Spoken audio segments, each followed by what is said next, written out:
ছয়ের স্থানীয় মান কত? তাহলে ছয়ের স্থানীয় মান তোমাকে বের করতে বলেছে এবং 4-এর প্রকৃত মানের যোগফল। ছয়ের স্থানীয় মান আর 4-এর প্রকৃত মান।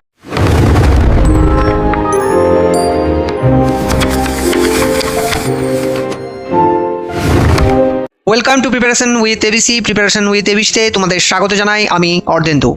আজকে আমরা যে বিষয়টা নিয়ে আলোচনা করব সেটা হচ্ছে আপার প্রাইমারি টেট বলো বা ঝাড়খণ্ড টেট বলো, তার জন্য ম্যাথের থেকে যে ইম্পর্টেন্ট টপিকগুলো তোমাদের আসে আলোচনা করব আজকের ক্লাসটাতে। আমরা অলরেডি আমাদের চ্যানেলে প্রিপারেশন উইথ এবিসিতে দুটো ভিডিও ওরিয়েন্টেশনের জন্য দিয়েছি। কি কি ধরনের কোশ্চেন তোমাদেরকে করতে হবে সেগুলোকে আলোচনা করা হয়েছে।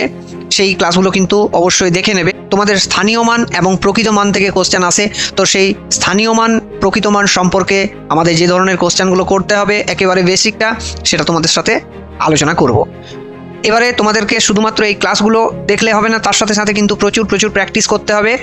এগুলো হচ্ছে আমাদের যে নাম্বার সিস্টেম রয়েছে সেই নাম্বার সিস্টেমের একদম বেসিক পার্ট। ঠিক আছে, এই নাম্বার সিস্টেমের ভেতরে অনেক ভাস্ট সিলেবাস রয়েছে, অনেক কিছু রয়েছে। তো সেখানে কিন্তু আমরা ছোট ছোট জিনিসগুলোকে ভাগ করে করে পড়বো বা পড়াবো। আসছি আজকের ক্লাসে। আজকের ক্লাসের প্রথমেই তোমরা যেটা পাবে সেটা হচ্ছে স্থানীয় মান এবং প্রকৃত মান। তো এই স্থানীয় মান এবং প্রকৃত মান সম্পর্কে তোমাদেরকে আমি প্রাইমারি একটা ধারণা দিয়ে দিয়েছি সেই ক্লাসে। আজকে কিন্তু আমরা শুধু অঙ্কগুলোকে করব, যে ধরনের অঙ্কগুলো আসতে পারে। দেখো কোশ্চেনে কি বলা রয়েছে, 27304 সংখ্যাটিতে 7-এর স্থানীয় মান এবং প্রকৃত মানের পার্থক্য। তাহলে এখানে তোমরা অনায়াসে পারবে এটা। এখানে স্থানীয় মান হচ্ছে 7-এর পরে কতগুলো শূন্য বসাবো, 1 2 3 4টে, 1 2 3 4। আর প্রকৃত মান হচ্ছে 7। এই দুটোর তফাৎ বের করতে বলেছে। তাহলে অনায়াসে তুমি বুঝতে পারছো যে এটার উত্তরটা কত আসবে, তাই না? তোমরা অনায়াসে এটা বলতে পারবে এটার উত্তরটা হচ্ছে এটা। নেক্সট দেখো, নেক্সট হচ্ছে 2 4 2 2 2, অর্থাৎ 24,222 সংখ্যাটিতে 2-এর স্থানীয় মানগুলির যোগফল কত? স্থানীয় মানগুলোর যোগফল কত? তাহলে প্রথম স্থানীয় মান, এখানে 4টে স্থানীয় মান পাবে যেহেতু 4টে 2 রয়েছে। তাহলে প্রথমে হচ্ছে 2, তারপরে হচ্ছে 1 2 3 4টে শূন্য, তারপরের যে 2 আছে সেটার পজিশন হচ্ছে 3 নম্বর জায়গায় আছে, মানে শতকের স্থানে। তাহলে তারপরে দুটো শূন্য, তারপরের ক্ষেত্রে হচ্ছে 2 0, তারপরের ক্ষেত্রে হচ্ছে 2, অর্থাৎ 2 2 2 0 2। এটা সরাসরি তোমরা কিভাবে বার করবে না, সরাসরি 4 বাদ দিয়ে 0 বসিয়ে দাও, সেখানে যেটা পাবে সেটাই উত্তর হয়ে যাবে। অর্থাৎ এই প্রশ্নের সঠিক উত্তরটা পাবে তুমি এটা, তাই তো? এই প্রশ্নের যেটা সঠিক উত্তর পাবে সেটা হচ্ছে 20,222। পরের কোশ্চেন দেখো, সংখ্যাটিতে 6-এর স্থানীয় মান কত? তাহলে 6-এর স্থানীয় মান তোমাকে বের করতে বলেছে এবং 4-এর প্রকৃত মানের যোগফল। 6-এর স্থানীয় মান আর 4-এর প্রকৃত মান। আচ্ছা, 6-এর স্থানীয় মান কত? তাহলে প্রথমে হচ্ছে 6, তারপরে 0 0 0, আর 4-এর প্রকৃত মান সবসময় 4। তাহলে দুটোই যোগ করতে হবে, অর্থাৎ 6004। ঠিক আছে, 6004 হচ্ছে এই প্রশ্নের সঠিক উত্তর। পরের কোশ্চেন দেখো, খুব ইজি প্রশ্ন এখান থেকে আসতে পারে। তো এবারে দেখো, যদি এততে 3-এর স্থানীয় মান প্লাস এততে 2-এর স্থানীয় মান সমান 5-এ কত হবে? তাহলে দেখো এটা একটু ঘুরিয়ে পেঁচিয়ে কোশ্চেনটা আছে। তাহলে 3-এর স্থানীয় মান কত? এখানে হচ্ছে 3 0 0 0, প্লাস এখানে 2-এর স্থানীয় মান হচ্ছে 2000, অর্থাৎ দুটোতে মিলে হচ্ছে 5000। তাহলে 5 ইন্টু কত হবে? তাহলে 5 ইন্টু কত হবে বুঝতে পারছো, 1000 হবে, তাই তো?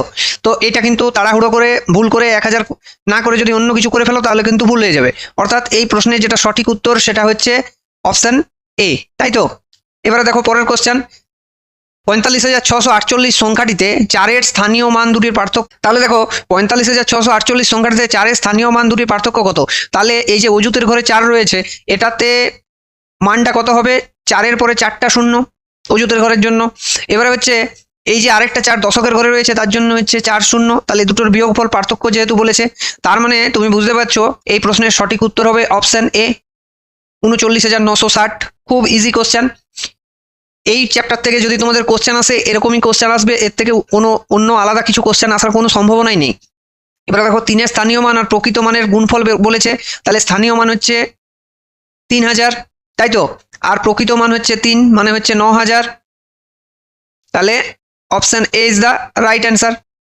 দেখো নেক্সট যে অঙ্কটা আছে 7 নম্বরে, 7056 সংখ্যাটাতে 0 স্থানীয় মান 0 যেখানেই থাকুক না কেন এর প্রশ্নের উত্তর হবে 0 সবসময়। ঠিক আছে, নেক্সট 123 সংখ্যাটির সবকটি অঙ্কের প্রকৃত মানের যোগফল হলো তাহলে প্রকৃত মানের যোগফল যেটা আছে সেটা দেখো কত হবে। প্রকৃত মানের যোগফল 3 2 5 আর 1 6। প্রকৃত মান যেখানেই থাক না কেন তার শুধু সংখ্যাগুলো আছে তার যোগফল করলেই হয়। তাহলে 6 হচ্ছে এই প্রশ্নের সঠিক উত্তর। নেক্সট দেখো পরবর্তী কোশ্চেন, 0.0694 সংখ্যাটিতে 9 এর স্থানীয় মান বের করতে বলেছে, তার মানে দশমিক সংখ্যা দিয়ে এটা আছে।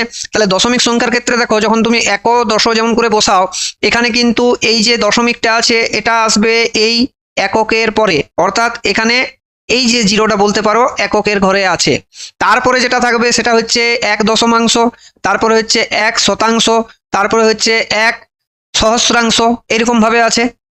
ঠিক আছে, তাহলে এখানে পরের যে সংখ্যাটা সেটা হচ্ছে 0, তারপরের সংখ্যাটা হচ্ছে 6, তারপরের সংখ্যাটা হচ্ছে 9, তারপরের সংখ্যাটা হচ্ছে 4। এখন আমাকে বলেছে 9 এর ক্ষেত্রে তোমাকে বের করতে, 9 এর ক্ষেত্রে। তাহলে 9 এর ক্ষেত্রে কত আসছে, 9 ইন্টু এইটা, যেমনটা আমরা এই দিকটাতে করছিলাম। তাহলে এই প্রশ্নের সঠিক উত্তর তুমি পাচ্ছ কত, এতে, অপশন এতে 9/1000, এটা হচ্ছে এই প্রশ্নের সঠিক উত্তর। চলে আসছি পরের কোশ্চেনে, 10 নম্বর কোশ্চেনে। 15,432 সংখ্যাটিতে 5 এবং 3 এর স্থানীয় মানের পার্থক্য কত? তাহলে 5 এর স্থানীয় মান হচ্ছে 5000, তাই তো, আর 3 এর স্থানীয় মান হচ্ছে 30। তাহলে এই দুটোর যেটা তফাৎটা সেটা হচ্ছে 4970। তাহলে এই হচ্ছে আমাদের 10টা। যেহেতু এগুলো খুব একটা কঠিন বিষয় নয়, তাই এখানে বেশি কোশ্চেন আমি করাচ্ছি না, এগুলো তোমরা পারবে সবাই। এবারে আমরা চলে যাচ্ছি আরেকটা টাইপের দিকে। কোশ্চেন যেগুলো আসে নাম্বার সিস্টেমে প্রচুর টাইপের কোশ্চেন আসে, এই জন্য টাইপ ধরে ধরে আমি 10টা করে কোশ্চেন করিয়ে দিচ্ছি তোমাদেরকে। তো এরপরের যে টাইপটা দেখতে পাচ্ছ সেটা হচ্ছে মৌলিক, যৌগিক এবং সংখ্যার প্রকারভেদ থেকে। তো এখানে প্রথম কোশ্চেন দেখো, নিচের কোনটি একমাত্র জোড় মৌলিক সংখ্যা? এটা সবাই জানো, অপশন এতে 2। পরেরটা দেখো 12 নম্বরে, 1 থেকে 20-র ভেতরে মৌলিক সংখ্যার সংখ্যা কতগুলো? এটা তোমাকে একটু মনে রাখতে হবে, কিংবা তোমাকে কিন্তু প্রত্যেকটাকে চিনে রাখতে হবে। ঠিক আছে, 1 থেকে আমি সাজেশন দেবো 1 থেকে 100 পর্যন্ত তোমরা কিন্তু সমস্ত মৌলিক সংখ্যাগুলোকে খাতায় লিখে রাখবে এক জায়গায়। ঠিক আছে, যদি দীর্ঘদিন পড়াশোনা থেকে ডিটাচ থাকো তাহলে কিন্তু এই লিখে রাখাটা তোমাদের খুব কাজে দেবে। তো প্রথমে যে মৌলিক সংখ্যা সেটা হচ্ছে 2, তারপরে সংখ্যা 3, তারপরে 5 পাচ্ছি, তারপরে 7 পাচ্ছি, তারপরে পাচ্ছি 11, তারপরে পাচ্ছি 13, তারপরে পাচ্ছি 17, তারপরে পাচ্ছি 19। তাহলে কতগুলো পাচ্ছ, 3 3 এ 6 আর 2 এ 8টা, অর্থাৎ 8টা হচ্ছে এই প্রশ্নের সঠিক উত্তর। পরের কোশ্চেন দেখো, নিচের কোনটি পরস্পর মৌলিক সংখ্যার জোড়? পরস্পর মৌলিক সংখ্যা কাকে বলে? যাদের ক্ষেত্রে গসাগু হচ্ছে, মানে পরস্পরিক এই দুটোর যদি গসাগু নাও তাহলে তুমি দেখতে পাবে যে গসাগুটা হবে 1। যদি 1 হয় তাহলে কিন্তু তারা পরস্পর মৌলিক সংখ্যা। তো প্রথমে যে অপশনটা আছে দেখো, এটাই কিন্তু ইভেনচুয়ালি হয়ে যাচ্ছে আমাদের পরস্পর মৌলিক সংখ্যা। বাকিগুলোর ক্ষেত্রে যেমন এর ক্ষেত্রে দেখো যদি গসাগু বের করো তাহলে পাচ্ছ 5, এর ক্ষেত্রে যদি গসাগু বার করো পাচ্ছ 7, এর ক্ষেত্রে পাচ্ছ তুমি 13, কিন্তু এর ক্ষেত্রে একমাত্র পাচ্ছ 1, তাই না? তাহলে এটা হচ্ছে পরস্পর মৌলিক সংখ্যা। পরেরটা দেখো, ক্ষুদ্রতম মৌলিক সংখ্যা সব থেকে ছোট হচ্ছে 2, এটাই জোড় মৌলিক সংখ্যা 2। নেক্সট 15 নম্বর, প্রতিটি স্বাভাবিক সংখ্যা একটা কি? প্রতিটা স্বাভাবিক সংখ্যাই হচ্ছে কিন্তু স্বাভাবিক সংখ্যা যেগুলো রয়েছে হোল নাম্বার, পূর্ণ সংখ্যা। পূর্ণ সংখ্যা মানে হচ্ছে অখণ্ড সংখ্যা, এটা পূর্ণ সংখ্যা বলবো না, এটা বলবো অখণ্ড সংখ্যা, অখণ্ড সংখ্যা। তাহলে অখণ্ড সংখ্যা মানে কি, 0 1 2 3 4 এমনি ভাবে যে সংখ্যাগুলো সেগুলো।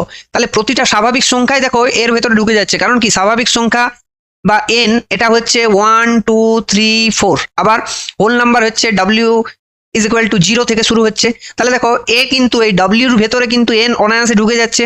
তাহলে এই প্রশ্নের সঠিক উত্তর হবে অপশন এ, তাই না?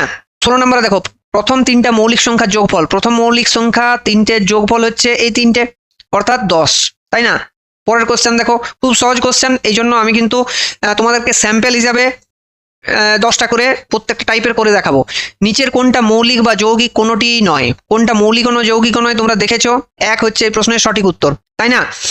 18 নম্বরে দেখো, 1 থেকে 10-এর মধ্যে কতগুলো যৌগিক সংখ্যা আছে? তাহলে যৌগিক সংখ্যা হচ্ছে, প্রথম হচ্ছে যৌগিক সংখ্যা 4, তারপরে এটা হচ্ছে ক্ষুদ্রতম যৌগিক সংখ্যা, তারপরে হচ্ছে 6, তারপরে হচ্ছে 8, আর তারপরে হচ্ছে 9।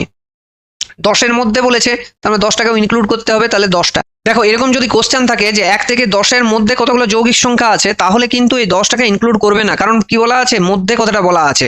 হাউ মেনি কম্পোজিট নাম্বার আর বিটুইন 1 and 10, বিটুইন যেহেতু বলেছে তাহলে এটা হবে 4টা উত্তর, তাহলে 4 হচ্ছে এই প্রশ্নের সঠিক উত্তর। ঠিক আছে, এটা কনফিউজিং কোশ্চেন বলে কিন্তু আমি কোশ্চেনটাকে রেখেছি তোমাদের জন্য। নেক্সট সহজ কিন্তু কনফিউজিং। পরেরটা দেখো 19 নম্বরে ক্ষুদ্রতম মৌলিক এবং ক্ষুদ্রতম যৌগিক সংখ্যার পার্থক্য। ক্ষুদ্রতম মৌলিক হচ্ছে 2 আর ক্ষুদ্রতম যৌগিক হচ্ছে 4, তাহলে পার্থক্য কত? 2। দেখো আজকের সেশনের আমাদের এটাই লাস্ট কোশ্চেন, 20 নম্বর কোশ্চেনটা।